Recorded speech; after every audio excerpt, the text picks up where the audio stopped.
Hello everyone, welcome to my channel. আজকে আমরা চলে যাচ্ছি আরেকটি নতুন জায়গা এক্সপ্লোর করতে। কোথায় যাচ্ছি, কি করে যাচ্ছি সেটা জানতে হলে পুরো ভিডিওটি স্কিপ না করে দেখতে থাকো। শিলিগুড়ির থেকে আমরা জার্নিটা স্টার্ট করেছি। শিলিগুড়ির থেকে প্রায় 65 to 70 কিলোমিটার দূরত্বেই রয়েছে আজকের আমাদের ডেস্টিনেশন।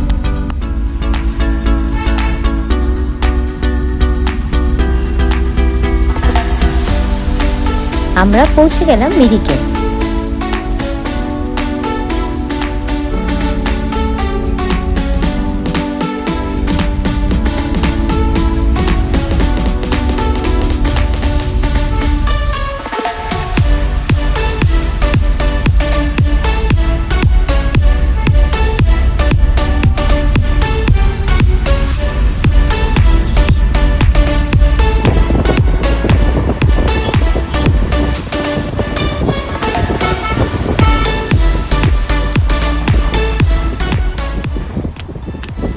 শিলিগুড়ির থেকে মিরিক হয়ে আমরা এসে পৌঁছালাম গোলপাহাড়ে।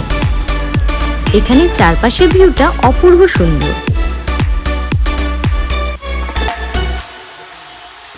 এখানে কিছুক্ষণ দাঁড়িয়ে আমরা ফটোও তুলে নিলাম।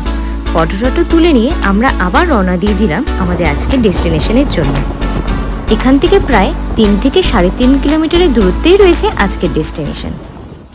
ফাইনালি আমরা পৌঁছে গেলাম আমাদের আজকের ডেস্টিনেশন গুফা পাতাল।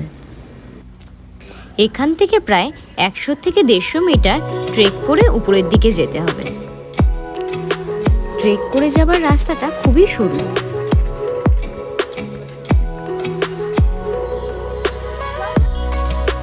চলো বাকিটা পৌঁছে গিয়ে ভিডিওটি আবার অন করছি। দেখো উপর থেকে ভিউটা জাস্ট ওয়াও, কি সুন্দর লাগছে। এটা হলো গুফা পাতালের এন্ট্রি গেট। এখানে আমাদের এন্ট্রি নিতে পার হেড 20 রুপিস টিকিট লেগেছে। দিদিভাই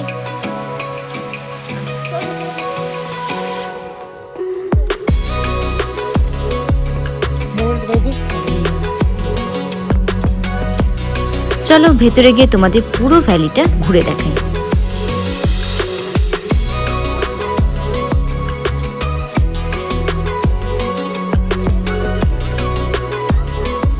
মিরিক থেকে প্রায় 10 কিলোমিটারের দূরত্বে রয়েছে গুফা পাতাল। গুফা পাতাল কিন্তু নেপালের ইলাম ডিস্ট্রিক্টে অবস্থিত। এটা হলো একটি ওয়াচ টাওয়ার। এখান থেকে নাকি পুরো ভ্যালিটি দেখা যায়। তো চলো ওয়াচ টাওয়ারটির ভেতরে যাওয়া যাক।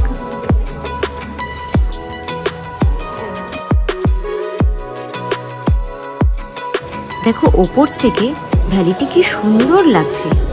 আমরা যখন পৌঁছেছি তখন ওখানে ঝিরঝির বৃষ্টিও পড়ছিল।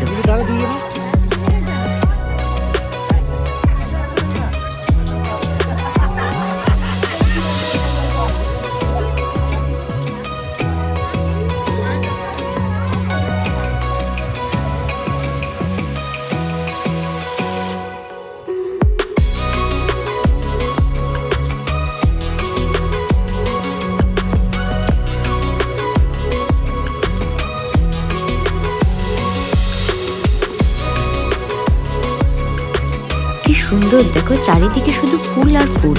এখানে অনেক রকমের ফুল আছে, তার মধ্যে 90% ফুলই হলো অ্যাজিলিয়া।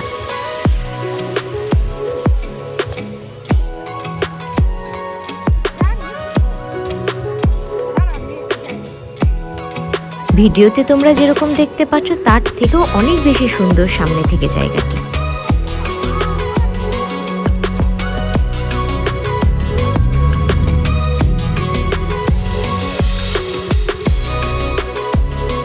এখানে একটি সুন্দর হোমস্টেও আছে। এই হোমস্টেটির নাম হলো রুদ্রাস ইকো হাট।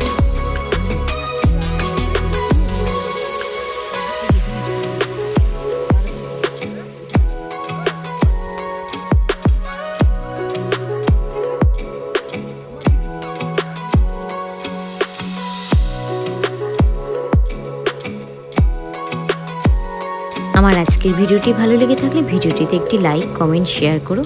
আর এরকম নতুন নতুন জায়গার সন্ধান পেতে গেলে আমার চ্যানেলটি সাবস্ক্রাইব করো।